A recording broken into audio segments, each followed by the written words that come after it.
All right, it's that time of year where do maintenance to all my vehicles so they make it through the winter. And I usually in the fall try to go through every vehicle and make sure the brakes and the fluids are all good. But as you can tell, the pads on this are very, very thin on the front. And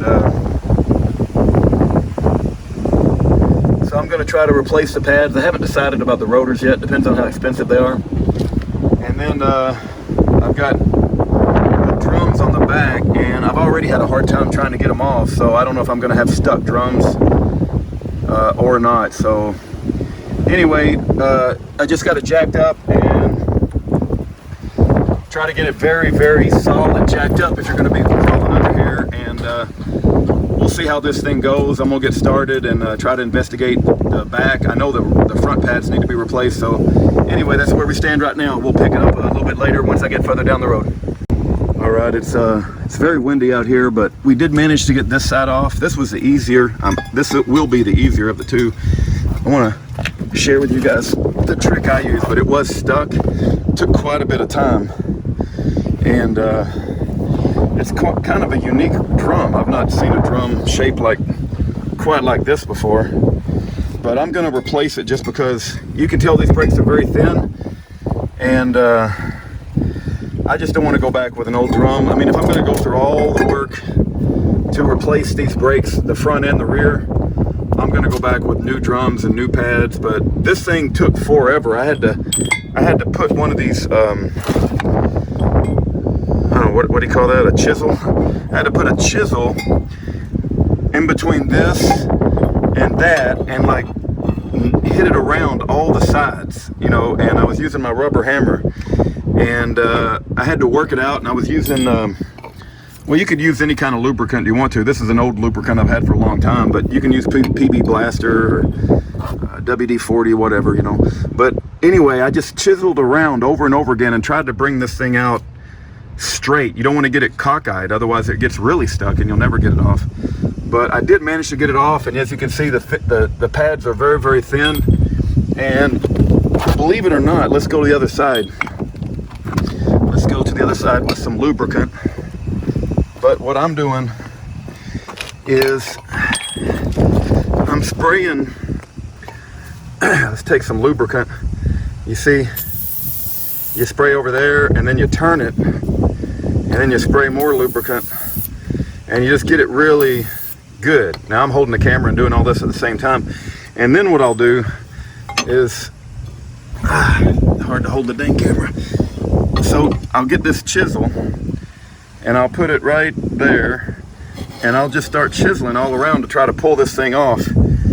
And at some point, you want to make sure your van is jacked up properly, because you're going to be putting a lot of banging, and you don't want this thing to fall off the jack or fall on your foot or whatever. So, and at some point, you just got to say to heck with being careful, because it's so stuck, you got to bang it really, really hard. So I'm going to work on this side, and then I'm going to go try to investigate where I can get new pads and rotors for the front and the back. And it may be a few days if I order from Rock Auto, but that's kind of where we stand and what progress we've made so far. All right, so I've been at it for about 30 minutes, and this one just ain't coming off, man. I've sprayed the penetrating spray. As you can tell, I got all kinds of chisels in there, and I'm just banging on it as hard as I can. I'm gonna go at it for another hour or so, but at some point, you got to get a grinder out or something. I mean, I just, you know, you're gonna have to get very violent with it to get it off, because it just stuck. It's like it's stuck. I don't know if it's rusted to the hub, but it just ain't breaking loose. So you got to get violent with it and just realize that you're going to replace it anyway. So that's kind of where we are now. I'm going to keep working on it and see what happens. Oh my goodness, I'm about ready to take a nap. This hub nearly wore me out, man. I tell you, it was something else. What I ended up doing is when this thing was on there, it's finally off, as you can see, thank God. But I took a ball peen hammer and I put lug nuts on all 5 of them so I wouldn't mess up the threads, and I started whacking it as hard as I can in between the lug nuts. And I was, you know, doing the penetrating oil right here, because I think this thing rusted to this thing. And eventually that thing came off there, and thank God, man. That was a tough one.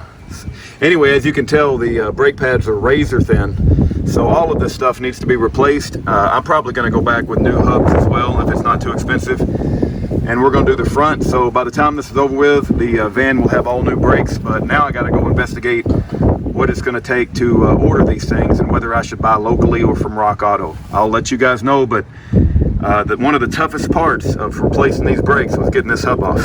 My. I can't overstate. That was not an easy thing, but it's off there now, thank God.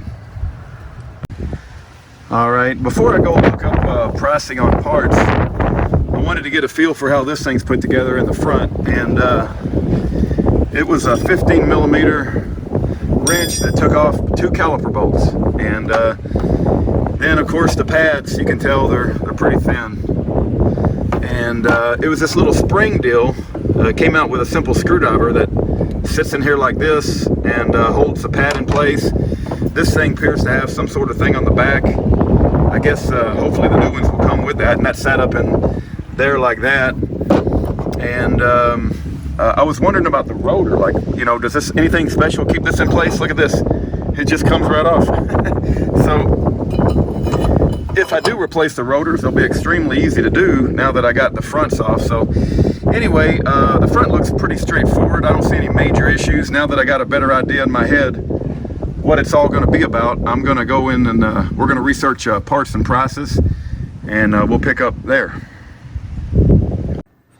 All right, we're going to wrap up part one.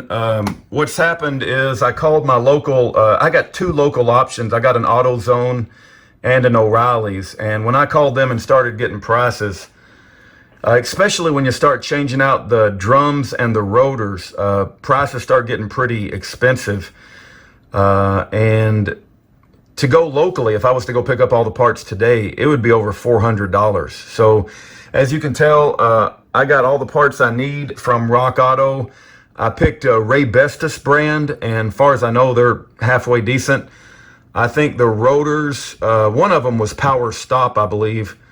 The rotors in the front, Power Stop. You see Power Stop and Raybestos. So those brands are supposed to be pretty good. So just the parts alone, you're looking at $243. But by the time I'm done, I've never touched the brakes on this since I've owned it, and I've got to have good brakes on that van. So we got to be able to depend on it to stop, you know. And anyway, we're going to go with this. What this means is that I won't be getting the parts for another 9 or 10 days. So that means that van's going to be sitting up on blocks for a while.